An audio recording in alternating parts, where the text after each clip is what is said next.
I see you're having fun with the board today, gentlemen. It's great fun. It's a bit like a Rolls-Royce or a Bentley, except the brakes are a little bit squishy and the steering's a little bit loose, but the engine's quite powerful once it gets going. Good afternoon, everybody. I've met some of you before in pre-submission information sessions, and I've met some other people in trialogues. And I guess from what I've heard today, I'll be meeting some more of you in the very near future. So this presentation is intended to give you some sort of idea as to how the committees look at applications. Now, it goes back to back with the presentation which Joanna gave before the coffee break. The two go together, really. And I've been helped by Evgenia, who has dealt with an awful lot of the SEAC aspects, because mine is really focused primarily on RAC. Something to remember going forward. We have a number of preparatory activities in the past, and we tend to forget them because they're quite a long time ago. You know, something back in 2012 might not seem that relevant today, but actually it's very relevant.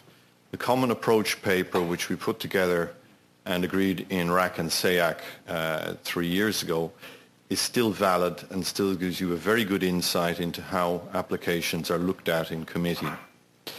The third bullet there, I won't go into the others, the length of the review period, which is more recent, 2013, also gives you some further insights into how recommendations are made. So I would recommend having a look at both of those documents, get them off the website and have a read of them going forward. They really are very useful.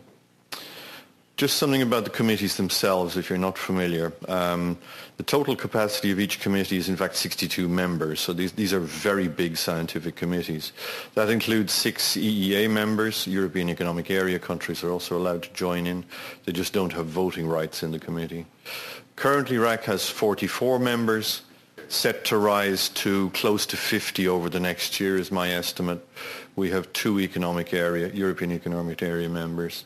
SEAC has risen substantially over the last year by about 5, from 32 to 37, and will probably continue to rise gradually as well. So these are sizable scientific committees with quite a formal approach to things, and they have to be.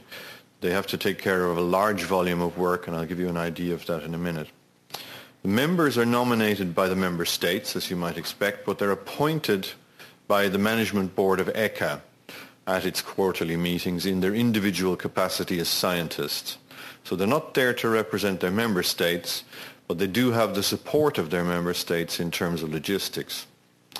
They're also expected to provide a substantial 50% minimum of their time to the committee. Many do that, in fact.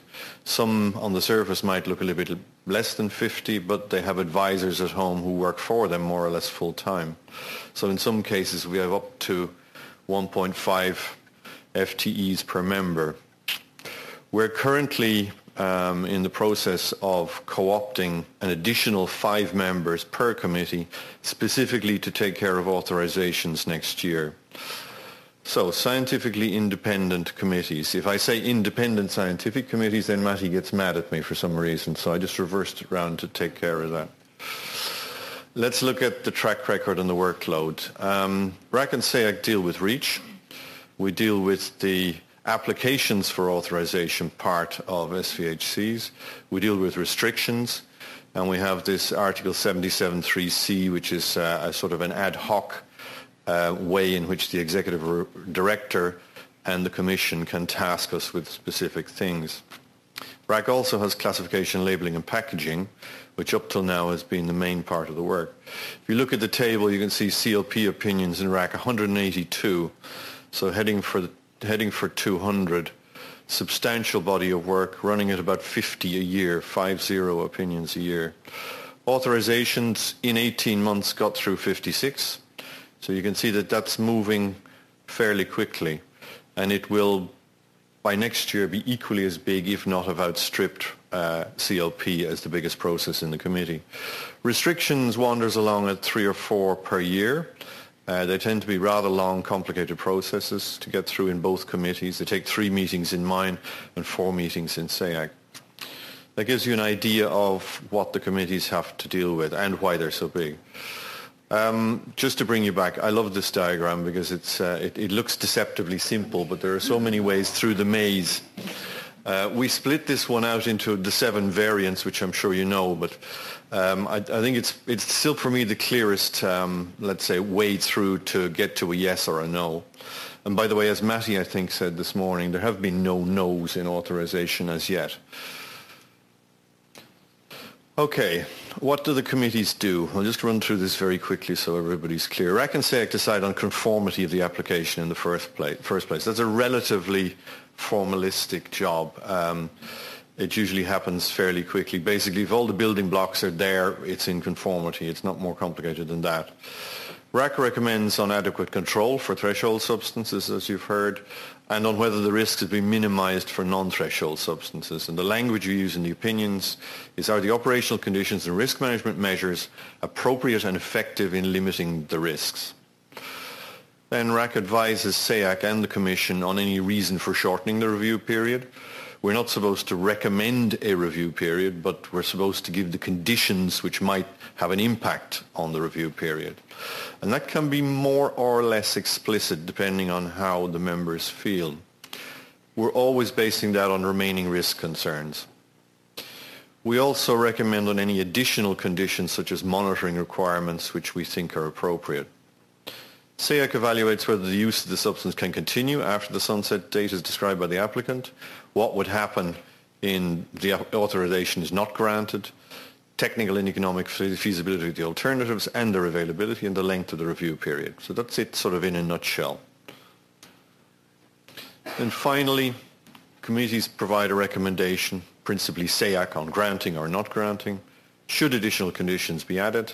And how long should the review period be? So that's a fairly complicated joint committee recommendation that has to come out from the two bodies. So what's evaluated in RAC? I've put in 3 slides here just to try and capture it.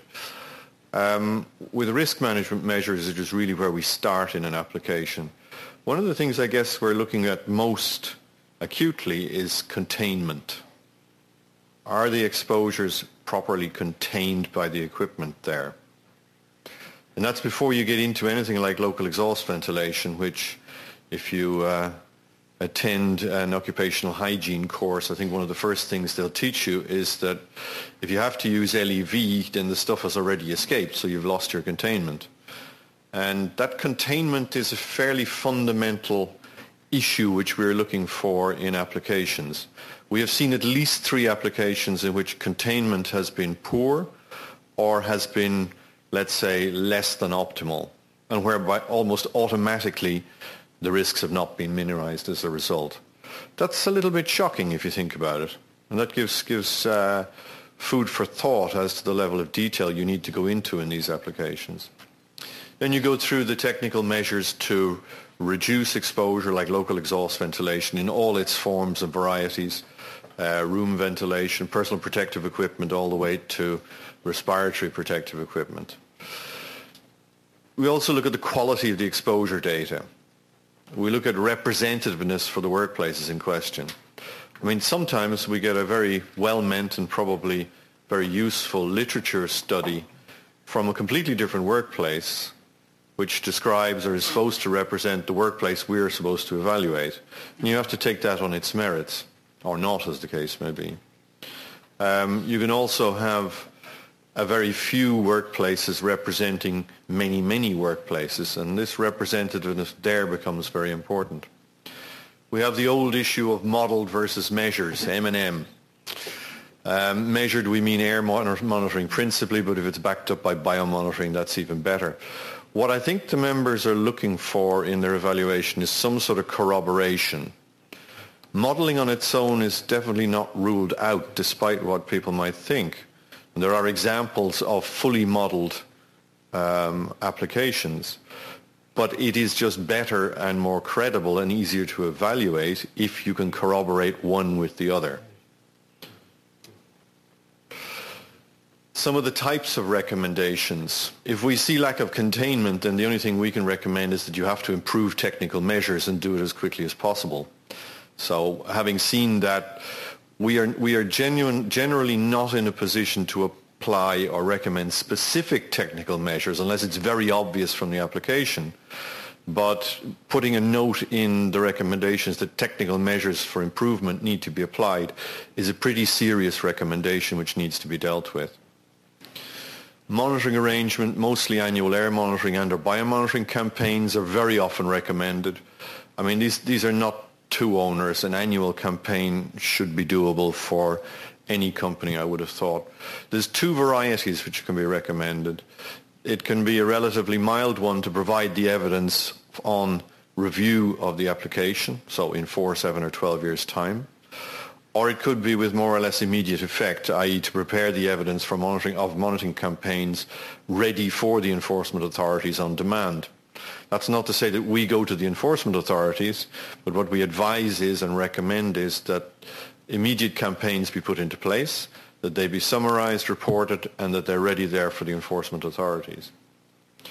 We have also in the past recommended monitoring specifically for downstream users who are mentioned in the application, even if it's an application which is both downstream and upstream at once, as some can be. So care of downstream user sites is something which comes very much into focus. There are then a whole range of other occupational hygiene measures which are and could be applied. Managing personal protective equipment, proper rotation of it, proper inspection of it, especially respiratory protective equipment, training, etc. Those are usually fairly general recommendations that you would really expect in any well-managed workplace. I want to emphasize this because it's rather important to understanding how the committees operate. The degree of risk combined with the uncertainties in the assessment and not the risk alone lead to RAC recommendations. That's a difficult one because it's very tempting just to go to REACH Guidance R8 Appendix 14 where you will see for non-threshold carcinogens a whole series of layered levels of concern laid out there for registration dossiers. And it's quite difficult intuitively to switch that off and go into just purely the socioeconomic route with non-threshold carcinogens. It's just the risk combined with the uncertainties and not the risk alone. Lack of containment, I already talked about. Lack of representative data, idem dito. RAC's recommendations clearly feed into SEAC's view on the length of the review period, and that's really where it's heading for. That's the ultimate result. It's not quite like prison sentencing. In this case, a long review period is much better than a long sentence. There are interactions between the applicant and RAC and SEAC. I dealt with this at our stakeholder day in a lot more detail, trying to explain the opportunities for interacting with the committees, but this one is just specific for authorizations. The applicant can comment on information given in the public consultation, and the comments and responses are posted, etc., and have to be dealt with. SEAC may require additional information on alternatives, and RAC may piggyback along with that request. And if necessary, RAC and SEAC can request additional information from the applicant on any issue. Whether they respond or not is up to them. It's not a legal requirement in that sense. The applicant has the right to comment on the draft opinion. Whether anything will be done with those comments is another thing. As you could imagine, if an applicant has prepared a full and extensive application with all of the bits, it's been declared in conformity, it's been fully evaluated by RAC and SEAC. It would be rather unusual if in the comments the applicant comes back with something which is groundbreakingly new for the committee. That would be pretty hard to do, I would imagine. Trialogue held with the rapporteurs. It's at the discretion of the rapporteurs, and I'll deal with the trialogue in a little bit more detail in a minute. Applicants do not participate in the plenary meetings, and that will stay that way. I redid the famous slide, largely because I didn't like the look of it. The light blue, I think for you it's mid-blue, is really what ECHA does. The dark blue, bit black looking, is what the applicant does, and the orange is more or less what the committee and the secretariat does with the opinions, and the purple is what the commission discusses at the end. I like colour schemes, sorry, can't help it. There's two things here. I think I want to emphasize bottom right, if I can get this to work. No, it doesn't as usual. Never does in my committee. Yeah? Just not very strong. Oh yeah, you can see it there. Bottom right, the applicant's comment in once the opinion has been drafted. Important opportunity. But the same opportunity happens here with the public consultation, that you can respond to comments in the public consultation. Sorry. Trialogue is in there in the third month, also an important aspect for you. Okay.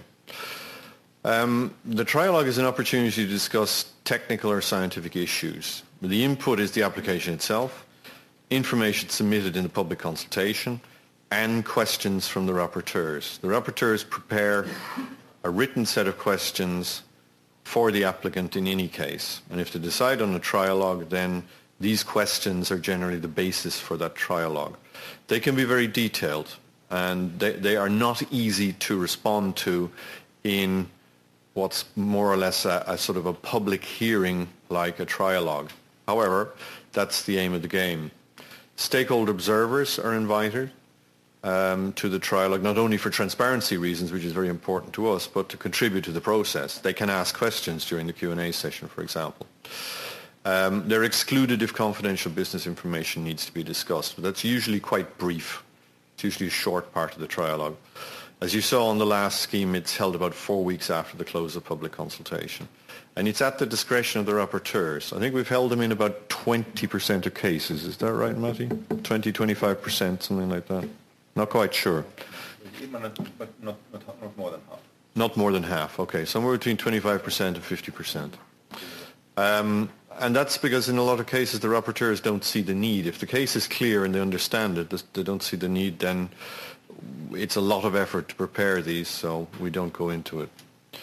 Our experience is quite good in actual fact. It's quite positive. Purpose is to discuss the questions of the RAC and SEAC rapporteurs, so it's very focused on their work of preparing the opinion. The written answers are the feed in, so you get very definite information out of it. If the applicant comes well prepared, then you can achieve a great degree of clarity during the trialogue. It's also for the applicant a very valuable opportunity to explain the case and discuss key aspects during the preparation of the committee opinions. So you're right in the operational phase of writing the opinions, and you have an opportunity to influence the process, deliberately in that case. Any remaining issues should be resolved during the trialogue. There should be no carryovers after that. There's a tendency for a meeting to raise more questions, so we go into another round. That's not the intention. The dossier goes to committee shortly afterwards to the first meeting, so there's no room for further iterations on this. The trialogue is it. It's not an opportunity for improving the dossier. This should already be of a high standard and ready for evaluation. We have had requests to renew the chemical safety report during the opinion development process. Now that changes the goalposts quite a lot, so that's not a desirable request to make.